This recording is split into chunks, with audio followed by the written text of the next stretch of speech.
Ok. Bueno, pues vamos a empezar con el tema de posturas filosóficas.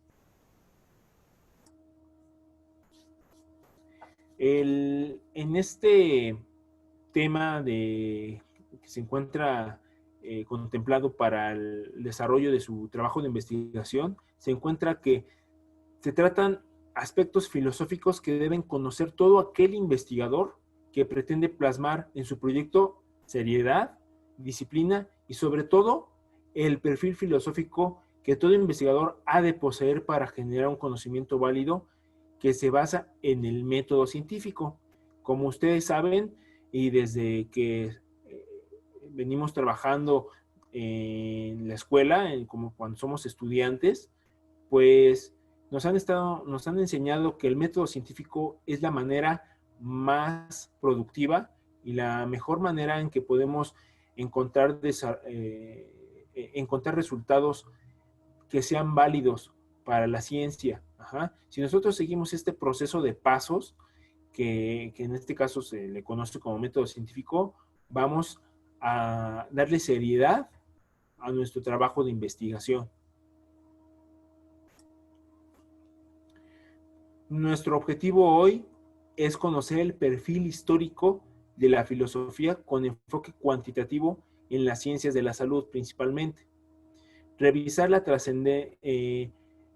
parte trascendental de la obra científica de Florence Nightingale en el campo de la epidemiología y la estadística.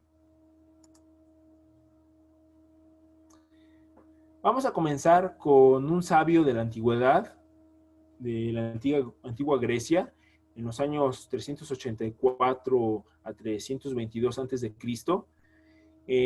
quien fue uno de los principales precursores de la ciencia.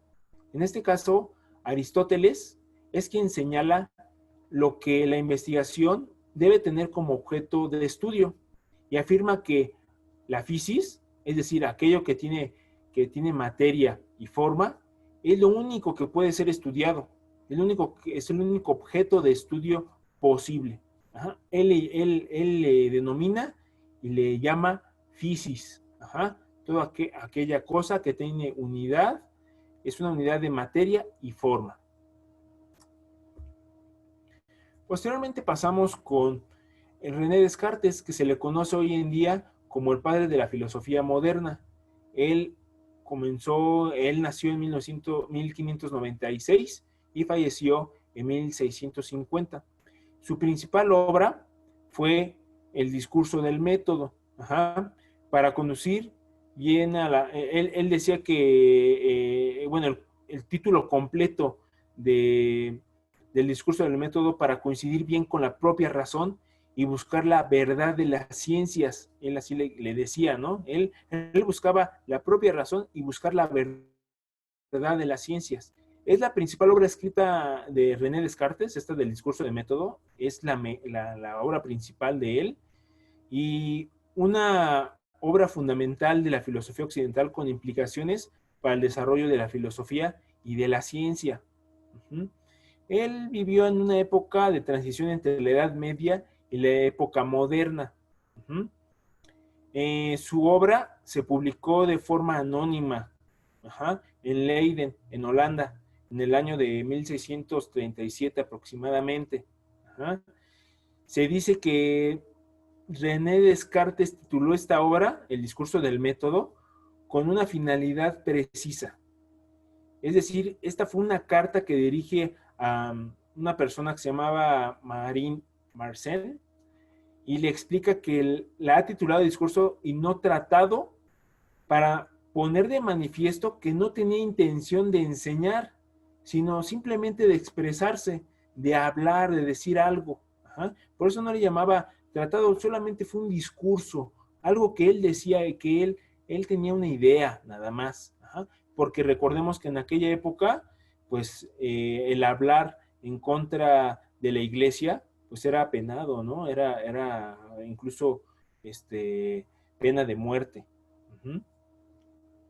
Bueno, con esto René Descartes trata de alejarse de cualquier problema que pudiese surgir con sus contemporáneos por las ideas vertidas en esta obra, en el discurso del método, y además escapar así de una posible pelea con la iglesia, como había ocurrido poco tiempo atrás, no sé si conozcan a Galileo. Galileo tuvo problemas con la iglesia y pues estas ideas, pues las ideas de Galileo para Descartes no eran desacertadas, eran correctas, pero pues él buscaba pues, seguir viviendo, ¿no? Entonces, en este caso, él solamente pues expresó sus ideas a través de este documento que se llama Discurso del Método.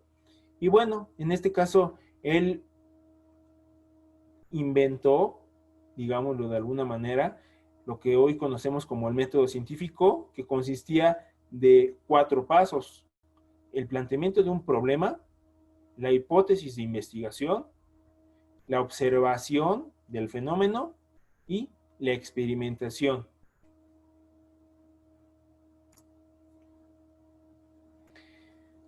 Bueno, como acabo de mencionar, estos son los 4 elementos con los cuales René Descartes se le llama al padre del método científico, porque él empezó con una serie de pasos en los cuales ustedes de alguna manera podrían seguir para que su trabajo de investigación no se haga al azar o se haga de forma desordenada, sino que sigan estos pasos básicos. Ok, planteamiento del problema. ¿Qué problemática veo yo desde mi experiencia en mi área, en mi ciencia, ¿no? En donde yo me encuentro desarrollando mi trabajo profesional?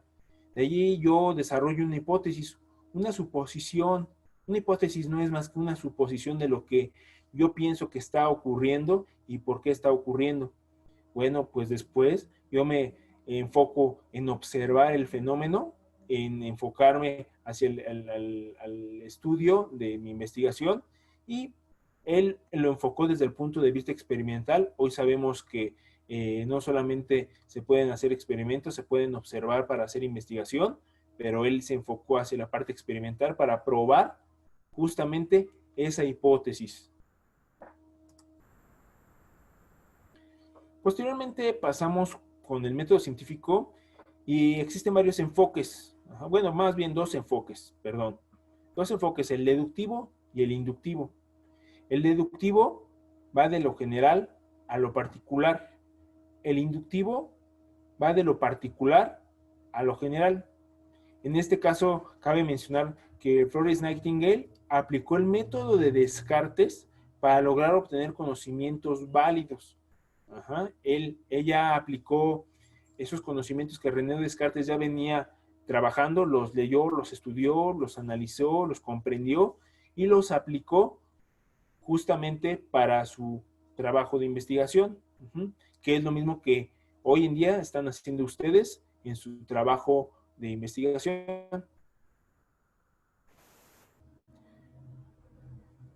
En la época de la ilustración floreció un personaje también importante dentro de esta área de la investigación, que fue Emmanuel Kant, que nació en 1724 y falleció en el año de 1804.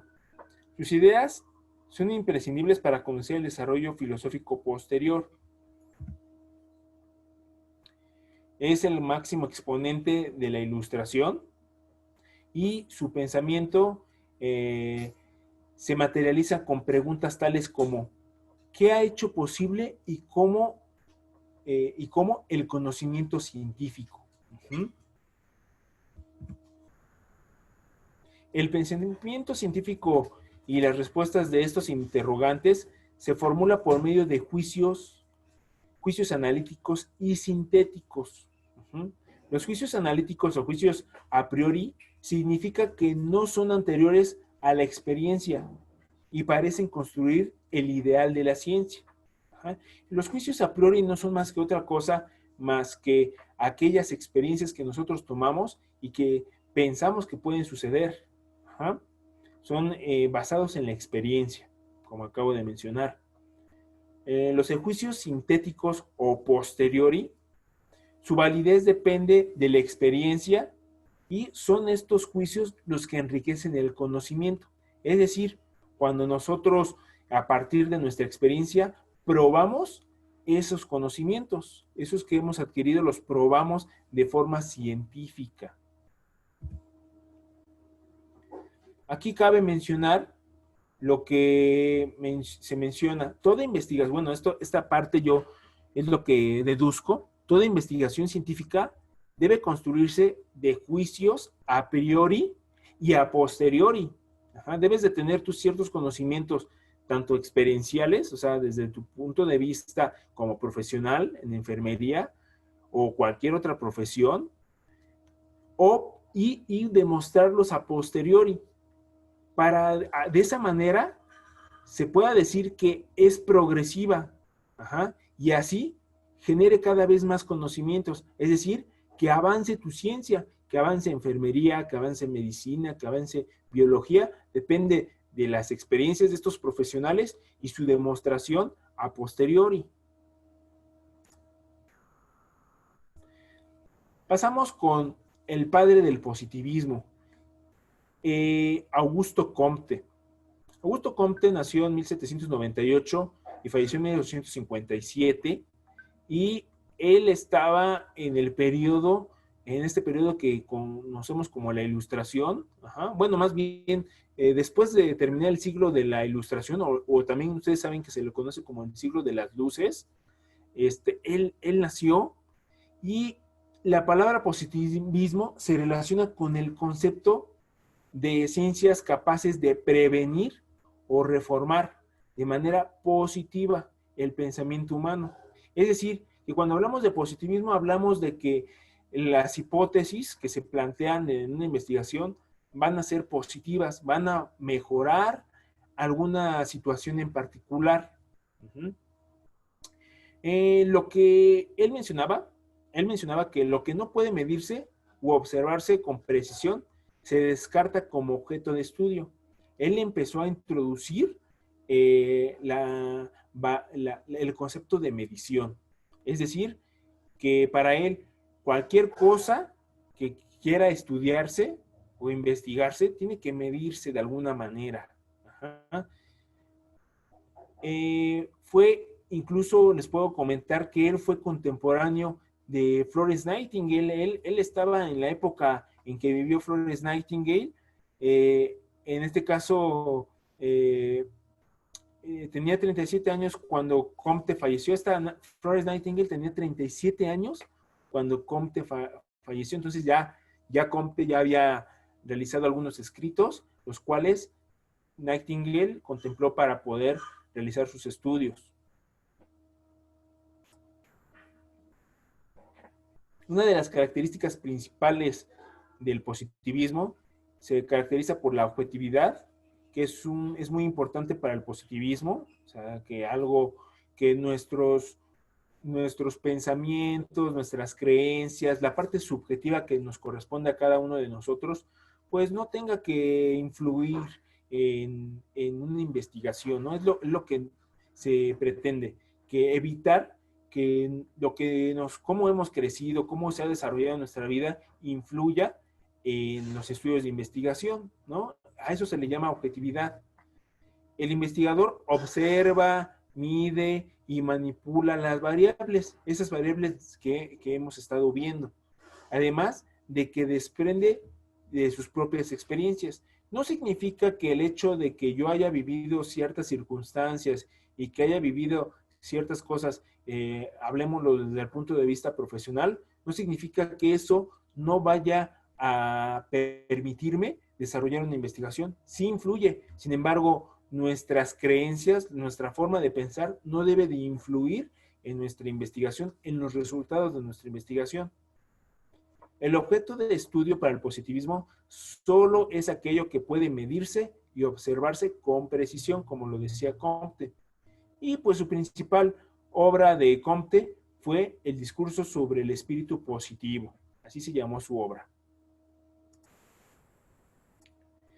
Para el positivismo se aceptan solamente aquellos conocimientos que proceden de la experiencia, esto es, de datos empíricos, es decir, nosotros como investigadores y como ustedes mismos y mismas lo han expresado en sus trabajos que han estado realizando hasta el momento, nace de una inquietud que nace de su experiencia desde el punto de vista clínico. Lo que ustedes han visto en los hospitales, lo que ustedes han visto en la escuela, en los estudiantes, es decir, de ahí parte lo que es el positivismo. Sin embargo, les comentaba, tienen que basarse desde el punto de vista también teórico. Alguien más ya habló del tema y alguien más ya tiene fundamento de lo que ustedes están proponiendo investigar. Los positivistas establecen como fundamental el principio de verificación. Ajá. Todo debe de ser comprobable. Ajá. Condición válida para todas las ciencias. Ajá. Hablemos de medicina, hablemos de biología, hablemos de psicología. Ajá. Y por esto, desde esa época, hablaban sobre la experimentación, lo cual para ellos constituyó la principal manera para poder generar teoría. Ajá. Era la única manera para ellos de comprobar de lo que estaban hablando. Vamos a ver algo interesante que me pareció incluir aquí, cómo se llevaba a cabo el positivismo en México, en qué momento nos encontrábamos, ¿no? Bueno, el positivismo es una ideología conservadora que tiene como fin el establecimiento de un orden en la sociedad. El positivismo fue introducido en México por Gabino Barreda, Porfirio Parra, Pablo Macedo, todos ustedes conocen a Justo Sierra Méndez, Joaquín de Casasus, José Ives Limantur, Emilio Rabasa, y entre otros que formaban parte, digámoslo, del gabinete de Porfirio Díaz.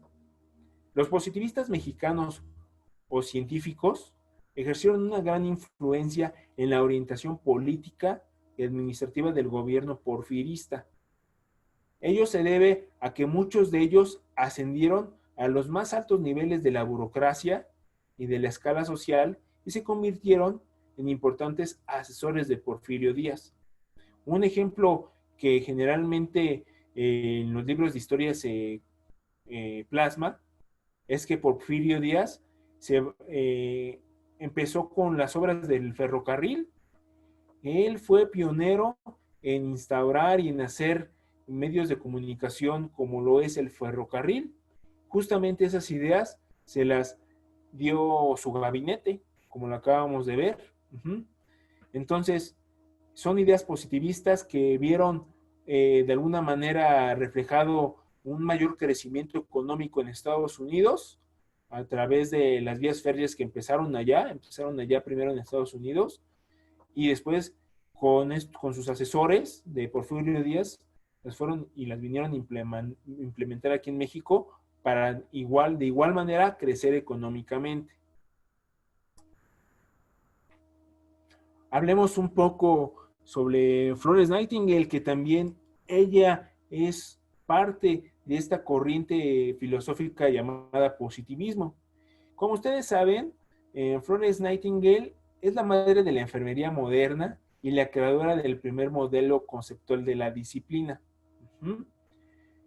Fue innovadora en la recolección, tabulación, interpretación y presentación de gráficos estadísticos descriptivos.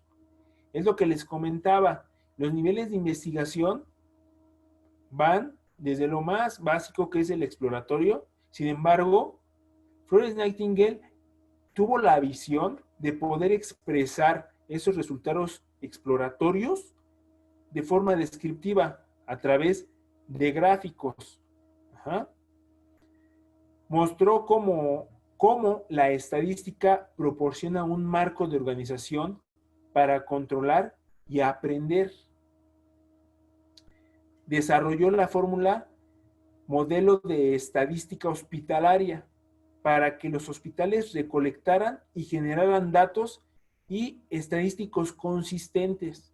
Es decir, que fue muy grande la aportación de Florence Nightingale, ya que ella plasmó todo el conocimiento de Descartes, de Auguste Comte, y lo aplicó justamente en enfermería.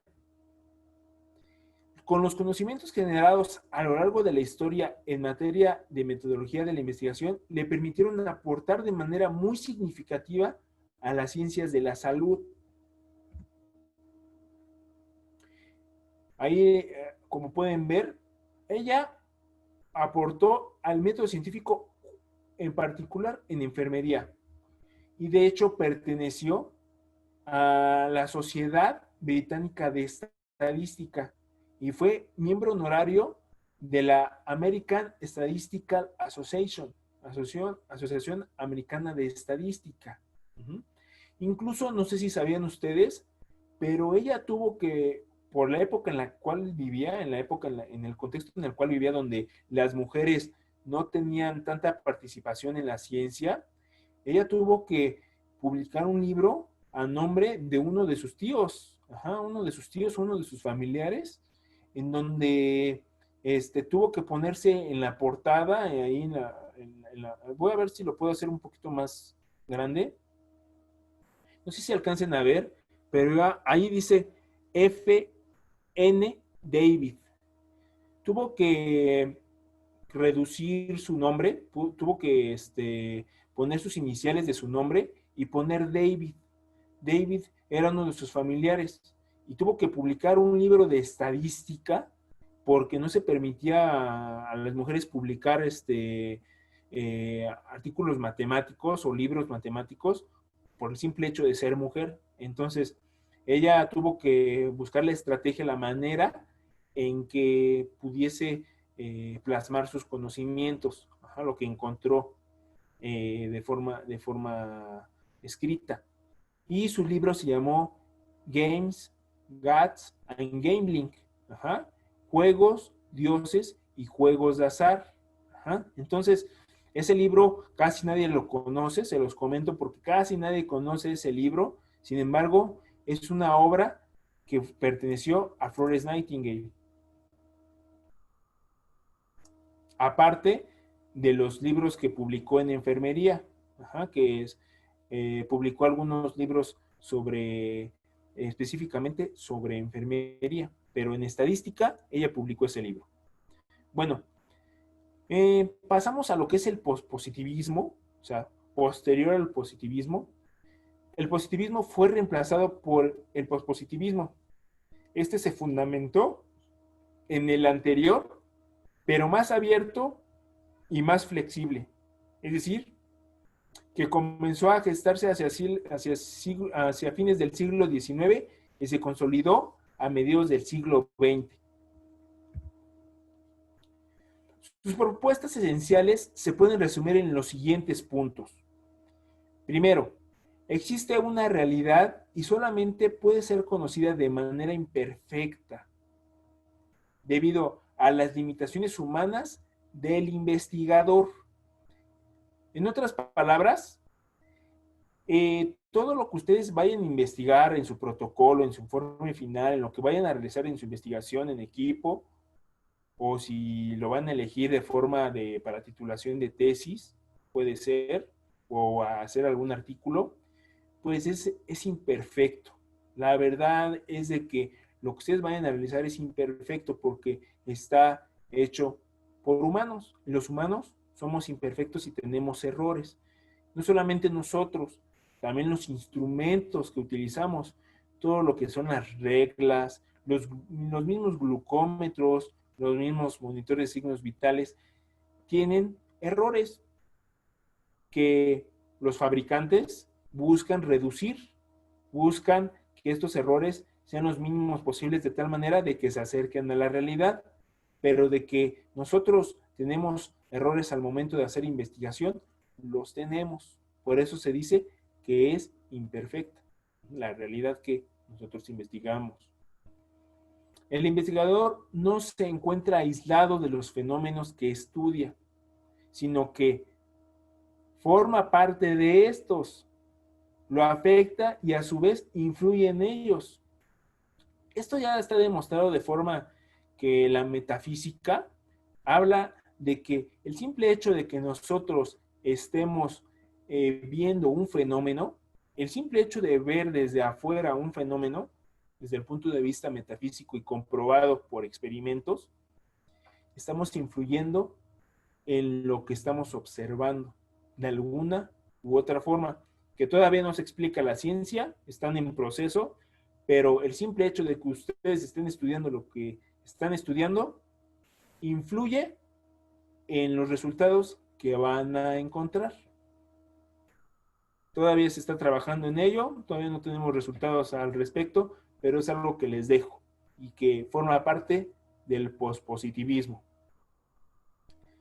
Las teorías y explicaciones se consolidan eliminando así otras posibles teorías y explicaciones rivales. Es decir, que no hay nada absoluto en esto de generar teorías. Todo es relativo. Lo que ustedes investiguen no significa que sea la realidad o sea absoluto lo que ustedes digan o lo que los demás investigadores hayan investigado. Simplemente es relativo. ¿Por qué? Porque se adapta a la realidad de cada sociedad, de cada contexto en el que ustedes están investigando. Y por último, el investigador debe permanecer neutral para prevenir influir en el estudio. Lo que se pretende es de que ustedes, como investigadoras, investigadores, es de que no metan de su cosecha, por así decirlo. Ajá. No metan de lo que ustedes piensan y ustedes creen. No, lo que se pretende es de que sea objetivo su estudio y que lo que plasmen sea lo que ustedes encontraron, no lo que ustedes creen. Vamos a hablar a continuación de alguien muy representativo que influyó mucho en esta corriente del pospositivismo. Hoy podemos decir, hoy en nuestros días, que estamos contemplando aspectos del pospositivismo. Este personaje se llama Ronald Fisher. Ronald Fisher, que nació en 1890 y falleció en 1962, es decir, no tiene mucho, tiene a lo mucho 60 años, 58 años que falleció, y él fue quien aportó principalmente esta corriente del pospositivismo, y él fue el fundador de la ciencia estadística. Él habla de las aseveraciones, que las aseveraciones son imperfectas, lo que comentábamos hace un momento, e incluyen una proporción de error. Siempre en cualquier medición, en cualquier estudio de investigación, vamos a tener errores. Pero algo muy importante y una aportación muy importante de Ronald Fisher, que nos permite saber de cuánto es este error y si podemos minimizarlo. O dicho de otra manera, los hallazgos son probablemente verdaderos. No hay verdades absolutas. Eso es lo que dice Ronald Fisher. Y bueno, con él terminamos esta parte de las posturas filosóficas. Aquí están algunas referencias en las cuales me basé para la presentación. Espero les sirvan. Y pues así terminamos con esta parte de posturas filosóficas. Muchas gracias por su atención.